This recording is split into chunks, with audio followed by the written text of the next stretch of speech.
It was a different kind of Passover meal, to say the least. I remember right when I sat down, Philip leaned over to me and he whispers, "Hey, Thomas, I feel like something special is going to happen tonight." I looked at him and said, "Well, I doubt it." I was wrong. Jesus got up from the table. He walked over, grabbed a basin of water and a towel. I remember at the time thinking to myself, what's Jesus doing with the foot water? I doubt he's going to wash anybody's feet. I was wrong. He knelt down and began to wash Bartholomew's feet. Bart just sat there, didn't say anything, he didn't move. None of us did. Jesus finished and went on to James and Andrew and the rest of us. I remember at the time thinking, this is so strange yet so wonderful. I doubt anyone is going to say anything right now. I was wrong. You know who broke the silence? Peter. "No way are you going to wash my feet." That's what I told him. You could wash other people's feet, but he wasn't going to wash mine. So I looked at him. I said, "Jesus, you're not going to wash my feet. I mean, you're the king." And then he looked at me and said, "Well, you can't have anything to do with me." And I'm like, ouch. Okay, wash my feet, wash my hands, wash my whole body if you have to. He just looked at me and said, "No, your feet will be just fine, Peter." In the midst of washing our feet, he teaches us servanthood. Then Jesus took some bread and some wine. He blessed it and served it to us. He said it was a new covenant with his blood. And he said, "Tonight, all of you will lose faith in me." I remember thinking, right then, lose faith in you? Never! But I didn't say anything. I just sat there. I couldn't just sit there. I had to say something. So I looked at him and I said, "Jesus, I love you. You can count on me. Everybody else will fall away, but I will not." He looked at me and he smiled and said, "Peter, you'll deny me 3 times before tomorrow morning." Ouch. Next thing I knew, we were wrapping things up and heading to the garden to pray. Once we got to the garden, it just got crazy.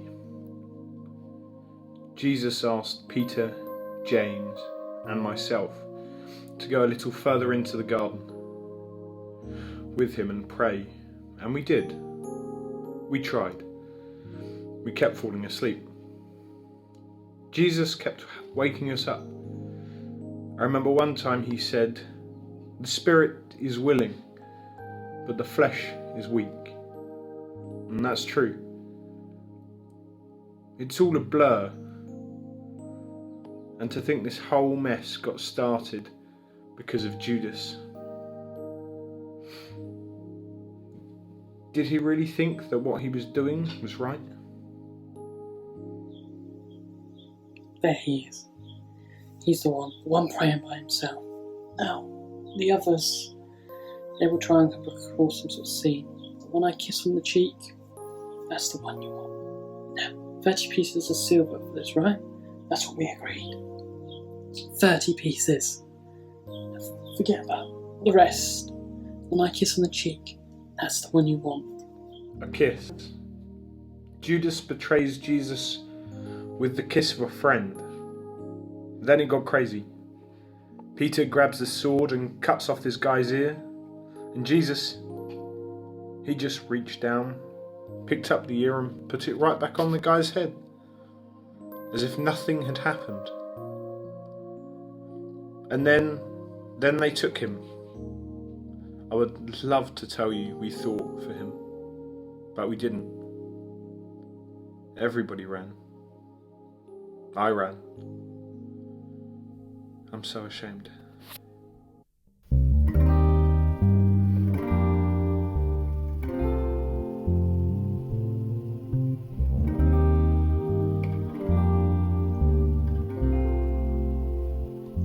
All the room was hushed and still, and when the bowl was filled,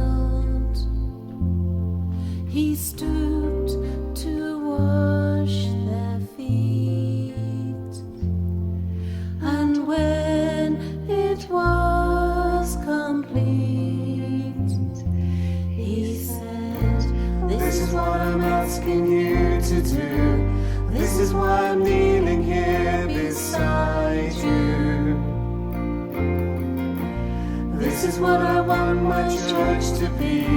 This is what I want the world to see. Who it is you follow. Love each other, one another. Love each other in the way that I have loved you. Walk together, and whatever comes, love each other in the way that I have loved you.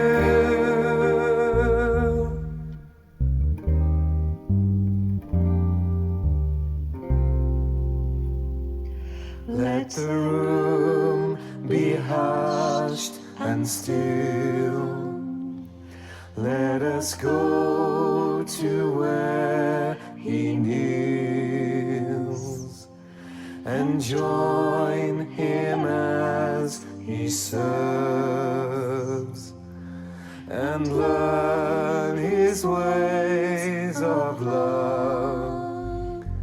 He said, this is what I'm asking you to do, and this is why I'm kneeling here beside you.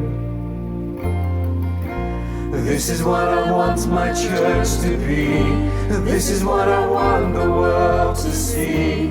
Who it is you follow. Love each other, one another. Love each other in the way that I have loved you. Walk together, and whatever comes, love each other in the way that I have loved you. Love each other, one another. Love each other